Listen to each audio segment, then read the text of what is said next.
Today we're starting a new series called Ask the Expert. Let's get started.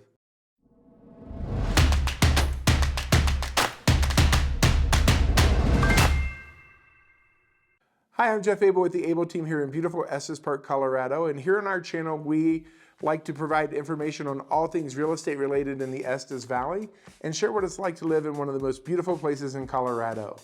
Today, we have a special guest, David Kniptash from Pillar to Post Inspections, and we're going to ask him a few questions and share what you should be asking your inspector when you're buying a new home. David, thanks for taking a little bit of time to join us today. I'm really excited to ask you a few questions, let you share some of your expertise with our viewers. Absolutely. So as an inspector, I'm sure you get lots of questions from people during that home inspection and as you're going through the inspection report with them. If you were a buyer today and working with an inspector, what are 2 or 3 of the most important things, most important questions you would be asking your inspector?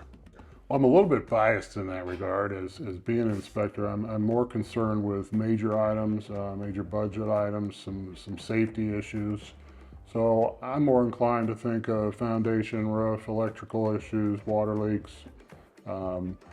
As a buyer may think more cosmetic or what the floor situation is, what the inside looks like. I'm thinking more structural and big budget items. So basically you're going in and looking at these things and you're not the expert in everything. I'm not. So you're saying, hey, here's a possible issue, bringing in an expert in foundations or bring in a roofer to give you. Absolutely. There's all kinds of training. A structural engineer is obviously been through years and years of school. They're certified in what they do. I'm certified in what I do, but what I do is look at things and then absolutely recommend an expert to assess further. And then recommendations on repair and cost. So you're saying, hey, here's some things I noticed that may be of a concern. Absolutely. And then I want to pass that on. If you want more information. Absolutely. And we always recommend have it done before closing. That becomes an issue afterwards. You're going to take on that expense yourself. So you're giving them kind of a, hey, here's the condition of the property. Now, if you're buying a 20-year-old house, you're not buying a brand new house. So you're treating those differently, I'm assuming. We are. We're looking for deterioration in older homes. A lot of homes have great upkeep and they are in great shape after 20 years. 20 years is kind of young for a house these days. They're built well. Maintenance is the big issue. 20-year-old homes also typically have older appliances. So we're looking for older items, items that are near the end of their expected service life or typical life expectancy. Well, and wear and tear here in Estes is very significantly because there are a lot of homes that are only used part-time. Correct, and they go months and years without being painted or anything repaired. We've seen a lot of deterioration on these homes that are just vacation homes, and then they get left by the wayside and left to the elements. So. Yeah. So you're looking at different things in that case. Sometimes it's the exterior maintenance and those things are in rough shape, but the appliances are practically brand new because they've hardly been used. Exactly. I mean, they may technically are old, but they haven't been used very much, and that's what we kind of look for too. Is the operability, functionality of these units, whether or not they're in good shape. Most of them still are.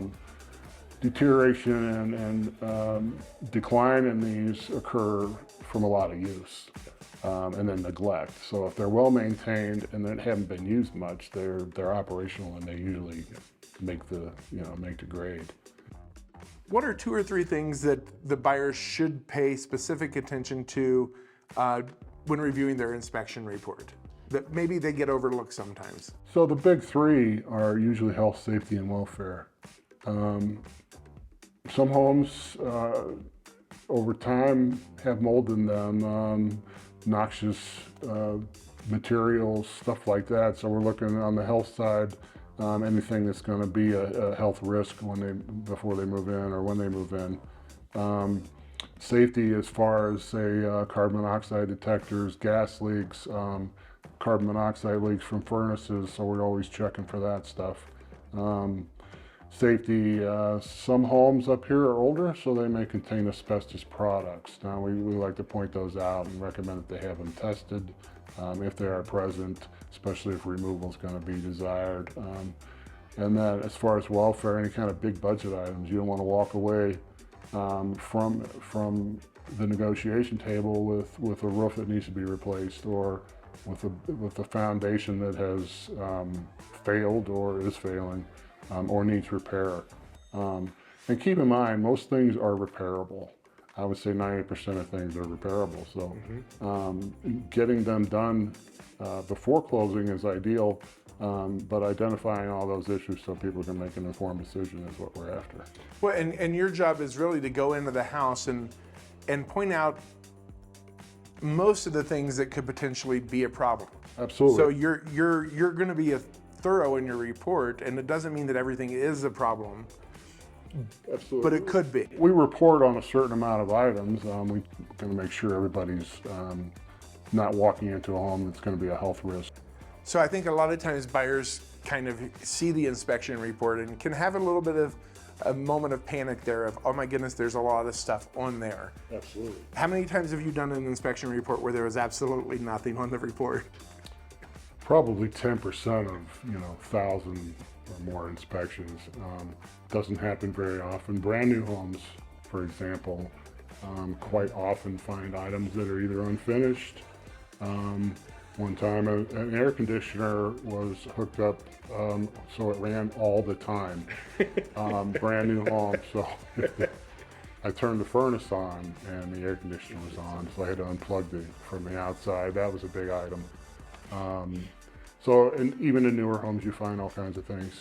So basically, I think what buyers need to understand is there are going to be things on their report almost always, and those are there for them to be able to ask questions and seek more information about those. It's not necessarily a reason to panic and back out of a deal. No, and you can, I can sometimes see it in their face if you give them some news, and then I come back and I say, hey, everything's repairable. Right. Now, and here's how it's going to happen. We're going to call somebody out. And if I know the repair sequence, I'll let them know, hey, here's what's going to happen, here's what needs to happen. It's not that big of a deal. I want people to know that, yes, things are going to be amiss, they're going to be deteriorating, they're old. But if they're operational, they still have a chance. Budget for replacement. So when you're sitting down with buyers to do their review of the inspection report, what are some things that they have questions about or really concerned about that really aren't that big of a deal? Sometimes it's finishes or cosmetic things, or things that are very concerning to them as far as lighting or changes that can be made. They want to know if they can take out a wall and stuff like that. I try to stick to the report and then reassure them that, once again, everything is repairable and that's not a big deal. It would just take some time and money. One of the things that comes up in the mountains and in Colorado is radon. Mm-hmm. Can you talk a little bit about what it is, kind of how you test for it, and if a test does come back high, kind of what happens then? Absolutely. Radon originates from uranium in the ground. It comes out as radon gas. It comes from radium. It's a byproduct of that. Radon gas has a half-life of about 2.5 days, something like that. It's in every home I've ever tested, whether or not the level is from 0.1 all the way up to one of my first ones I did up here in Estes Park.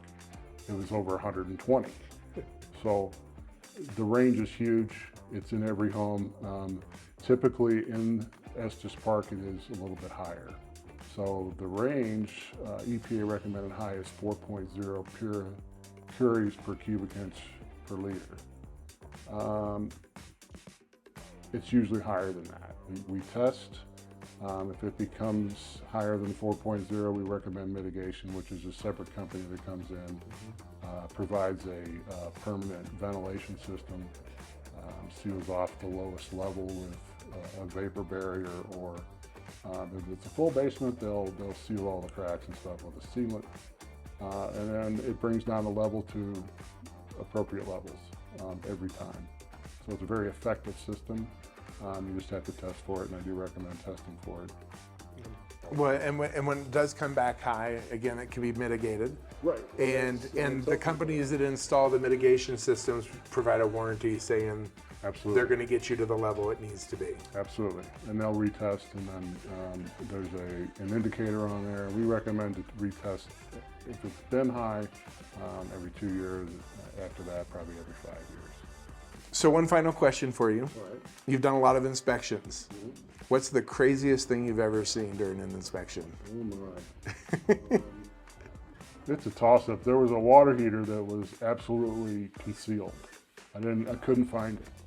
It was hidden behind a wall with no ventilation. We actually had to call the seller to find out where the water heater was. We could not find it anywhere in the house.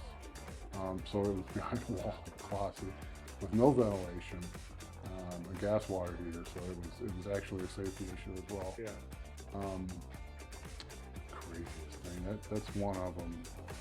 There's a lot of crazy stuff I see that it's more of a do-it-yourself accomplishment that may or may not have worked very well. You know, some structural issues, so decks and stuff like that, are pretty hard to believe at times. And you and I both know we had one house that we were both afraid to walk on the deck. Yeah. Because it was in such bad shape, and the things were warping, and it was just horrible. So.